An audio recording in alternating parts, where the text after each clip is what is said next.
Les reportages d'Île de Ré TV.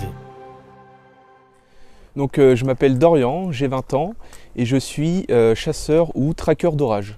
Donc j'ai commencé à m'intéresser plutôt vers 2013 où un orage plutôt violent s'est abattu sur l'île de Ré et du coup la passion des orages est née véritablement à ce moment-là. Du coup j'ai commencé à filmer les orages en 2014. Donc au fur et à mesure que je me suis intéressé aux orages, j'ai découvert des personnes, principalement sur YouTube, du coup, qui pratiquaient cette activité en France, mais même aux États-Unis. Par exemple, je peux citer la chaîne de Chroniques Chaotiques, alias Christophe Asselin, qui du coup a une web-série sur YouTube où il part aux États-Unis avec plusieurs de ses collègues chasseurs d'orages. Et c'est vrai que bon, cette chaîne parmi d'autres aussi m'a fait aimer encore plus les orages, on va dire. Et ça m'a vraiment donné l'envie d'aller chasser. Puisqu'au début, bon, j'étais surtout chez moi, je filmais de chez moi et ça m'a donné envie d'y aller. Île de Ré TV, carte blanche Rété. Donc pour pouvoir exercer cette passion, il a fallu que je me procure du matériel photographique et pour la vidéo. Donc j'ai commencé à acheter un appareil photo réflexe, c'était un Pentax K30 que j'ai acquis en 2014 et du coup avec ça j'ai pu commencer à filmer les orages. Donc au début c'était vraiment matériel très basique, hein, c'était juste pour filmer comme ça. Et puis ensuite au fur et à mesure j'ai voulu passer un petit peu à autre chose et faire plus de la photographie.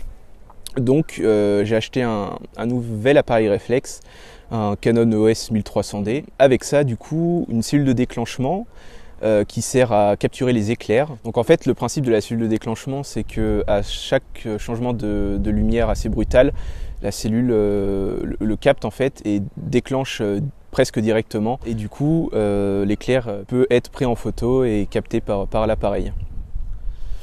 Donc la nuit, on n'aura pas besoin de ces cellules de déclenchement. On va faire ce qu'on appelle une pause longue.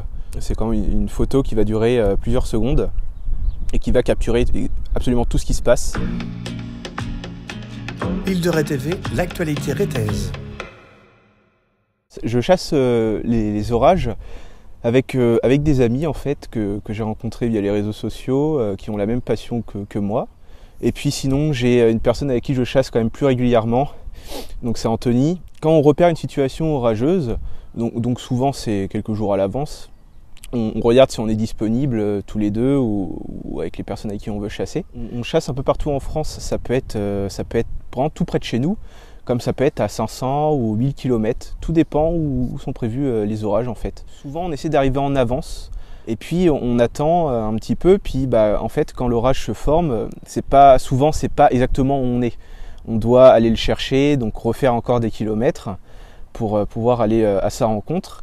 Et des fois, ça nous arrive de suivre les orages, donc se déplacer avec eux pour pouvoir rester devant et les suivre, quoi, sur parfois des dizaines de kilomètres, parfois moins, ça dépend de l'orage en fait. Notre déplacement par rapport aux orages, il se fait quand même d'une façon assez stratégique. Parce que, alors tout dépend de la puissance de l'orage, mais on évite quand même de rentrer en plein dedans parce que il peut y avoir de la grêle qui peut endommager la voiture, par exemple, ou un vent violent parfois, donc qui peut faire des chutes d'arbres, donc ça peut être dangereux.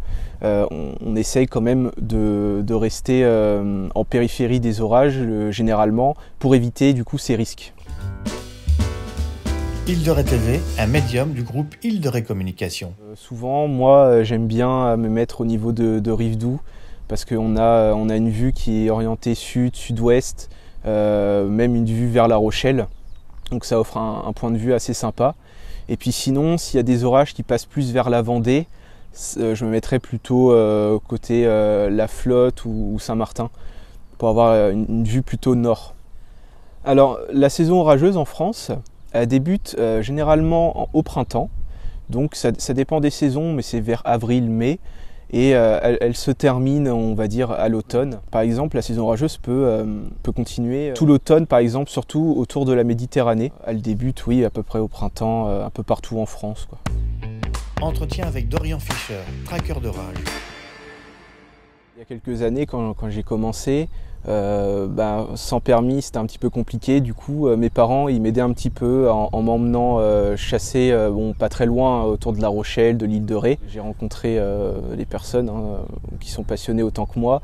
Et du coup, je partais chasser les orages avec eux. Mes parents étaient un petit peu, on va dire, stressés quand je partais. Ils étaient, voilà, beaucoup d'appréhension, mais ils me laissaient quand même partir. Il n'y avait pas de problème. Après plusieurs années de traque orageuse, la passion reste toujours aussi forte. La beauté des phénomènes, c'est ce qui fait que qu'on est toujours aussi passionné, même après tant d'années. L'adrénaline aussi, toujours présente lors des chasses. Île de Ré TV, la web TV de l'île de Ré. Donc il y a eu une situation orageuse dans la Marne qu'on a été chassé en 2019. Et donc on était là à contempler l'orage sur notre spot. Et du coup c'est un orage très puissant avec des très fortes rafales de vent et on soupçonnait de la grosse grêle en dessous. Donc l'orage a pris de la vitesse d'un coup et on a été contraint de plier bagages vraiment dans la précipitation. Et en fait là on était plus traqué par l'orage en fait que nous on traquait. On a essuyé quelques très fortes rafales de vent, hein, parfois jusqu'à 110 km/h. On a réussi quand même à le devancer, mais sur le coup on a eu un petit peu peur quand même de se faire avaler par cet orage et de subir ces éléments. Donc vous pouvez nous retrouver sur YouTube et Facebook, où on retranscrit nos chasses en format photo ou vidéo avec Anthony.